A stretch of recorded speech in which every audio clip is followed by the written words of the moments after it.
Ở đây mình đã dàn trang cái step 2 và step 3 vào trong trang sheet rồi. Mình thử ghi chú tác thì ở đây mình sẽ hướng dẫn các bạn một cái mẹo khác và để hỗ trợ cái việc mà annotation, tức là ghi chú ra. Mình sẽ với step 1 này, các bạn sẽ quay trở lại Autocad, quay trở lại các bạn vẽ bên đang làm việc đây ha. Trước đó mình cũng đã có private block cái nội dung kết này trong cái file mới rồi, thì mình sẽ mở file private block đó ra để làm việc. Còn cái file gốc này thì mình để đây là cái file mình đã lưu private block open ra các bạn. Jack enter đây thì mình sẽ ở cái file này mình vài động tác để như sau, mình sẽ giữ là những cái tag này và đưa vào Revit để tận dụng. Thì mình sẽ chọn vậy cho nhanh thôi, selectioner tất cả các tag để mình chọn thêm cái phần mềm mà tag ở dưới này nữa rồi, và mình cô lập ở đây, cô lập ẩn, tức là mình ẩn đi những nội dung này, mình xóa, giữ lại một tag thôi, mình ta hiện lại isolate and isolate và mình sẽ sao out cái file kết này thành step 1 annotate. Ok các bạn, đây là một file kết mới rồi mình sẽ quay lại Revit, mình sẽ thực hiện tab vào Revit. Ở đây là phương pháp tab của mình là mình tab trên sheet luôn, có nghĩa là mình không đi vào cái nội dung 3D bên trong cái view 3D, và mình tab cái đối tượng 3D và mình tab lên trên cái bên ngoài cái viewport, tức là một cái dạng chữ. Như vậy nó có nhiều cái lợi, thứ nhất là nếu mình muốn có một cái sheet mà không có chữ thì mình có thể loại bỏ ra đi và mình xuất những thành những dạng ảnh để qua các bước đồ họa tiếp theo ở đây sự tận dụng.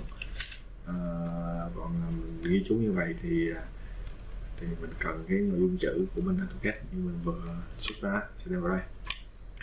Đây thì mình sẽ bắt đầu xóa những cái tác cũ này đi,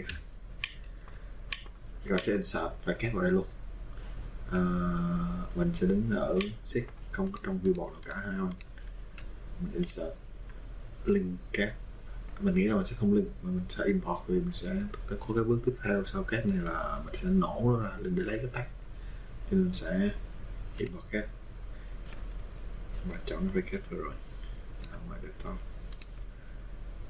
này, anh nốt ha. Và lúc này do tỷ lệ của cái file kết này là với kích thước thật, nếu đưa vào trong trang sheet này đang là tỷ lệ tờ A1 thì nó sẽ rất lớn lớn hơn cả tờ A1 này nữa, cho nên là mình sẽ phải cân nhắc tỷ lệ khi đưa vào.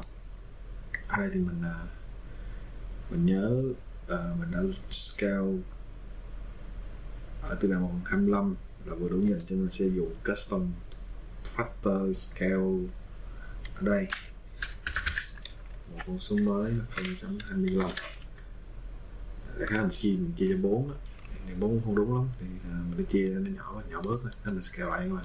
Đại khái mình muốn một tỷ lệ nhỏ nhưng phải tỷ lệ 1:1. Nhưng các bạn phải chia máy tính, mình phải chia 1 chia 20 là 0.04, vậy thì mình sẽ đây 0.04 luôn, tương đương với tỷ lệ 1/25 ha. Rồi về positioning á thì mình sẽ chọn manual origin, tức là tự chủ động đặt cái điểm file kết theo cái origin file kết. Rồi thì là được rồi đó, mình sẽ open. Các bạn sẽ thấy rằng file kết này sẽ được import vào trong sheet, nên sẽ hỏi liền mình đang import cái file này vào paper space chứ không phải model space, tức là cái model space là model 3D của mình đó, cái môi trường 3D view của mình thì không phải, nó đang đi vào trong cái paper space là cái môi trường sheet. Dẹp thấy không? Đây nên mình sẽ đặt vào đây nha. Đấy, rồi đây file kết nó ra vào sheet của Revit. Với tỷ lệ nó bị giảm, nếu bạn kiểm tra đi sai bạn thấy tỷ lệ nó bị giảm rồi. scale factor này. Ok, hiện tại nó đang dùng theo fit in fit, cho nên mình đổ thành mm. Và thấy là 0.04 là tư lệ mình đã sửa hồi nãy lúc mình đi vào cho nè. Ok, bây giờ động tác ở đây là mình đưa vô chủ yếu mình lấy cái nội dung chữ, cho nên mình sẽ nổ nó ra. Cho nên các bạn sẽ dùng bước tiếp theo là nổ cái phải cái ra bằng lệnh export. Mình full export luôn, tức là mình sẽ nổ hết tới tận cùng cái đối tượng cốt lõi của các luật, chứ không có rút mà giữ lại rút hay là block nữa, sẽ nổ tới tận đối tượng cuối cùng luôn, thì nổ hoàn toàn rồi đó. Ok, các bạn thấy nổ ra thì sau khi nổ ra thì các sẽ trả về cho Revit những cái đối tượng của Revit để chúng ta cắt tag. Và sẽ lợi dụng cái này để mình annotate vào trong cái bài của mình. Ok, để kéo lên đây các bạn. Rồi, đầu tiên là mình có cái ghi chú là hollow steel. Cái hollow steel về phía này.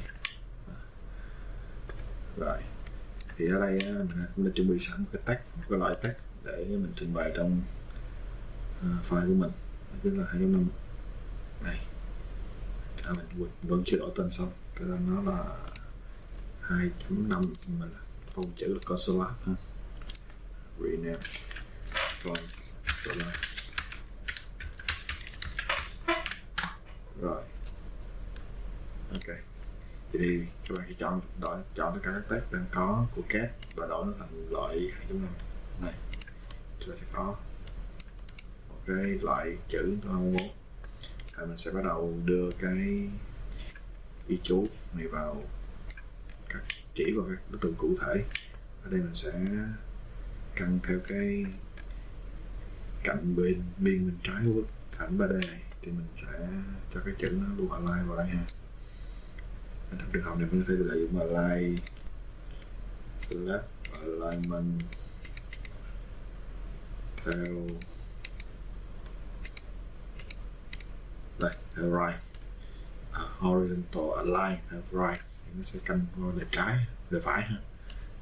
Đó, là mình sẽ chỉ vì hollow steel nó có hai cây, màu xanh trên và dưới, mình sẽ cho nó thêm leader phía bên tay phải này nha. Rồi, chỉ nó vào trong cái đối tượng mình muốn ghi chú. Ok mà. Rồi, tiếp theo là cái MS310. Tụi nó đang tụi nó dính liền, tụi nó đi chung với nhau.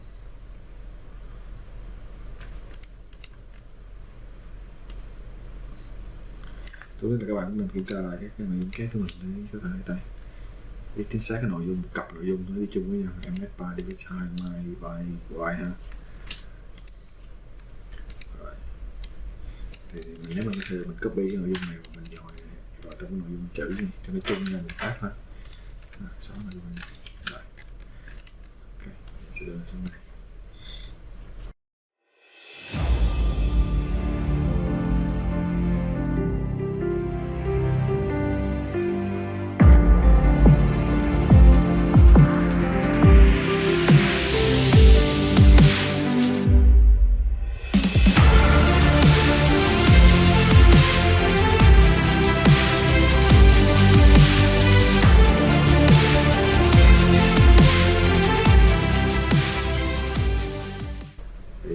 Có lợi để nó nhanh, nó cũng có nhiều mục đích trình bày mà nó khá hỗ trợ.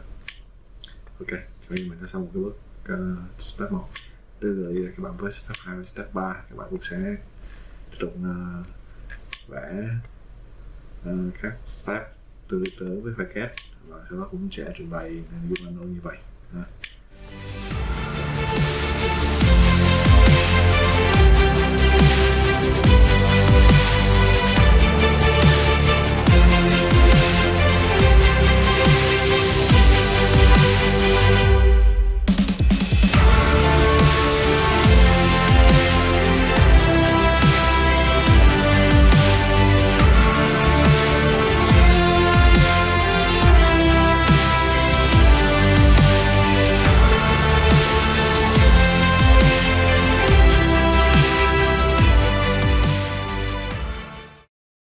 Cuối cùng thì chúng ta cũng đã có được cái sản phẩm như vậy, đã in thành PDF.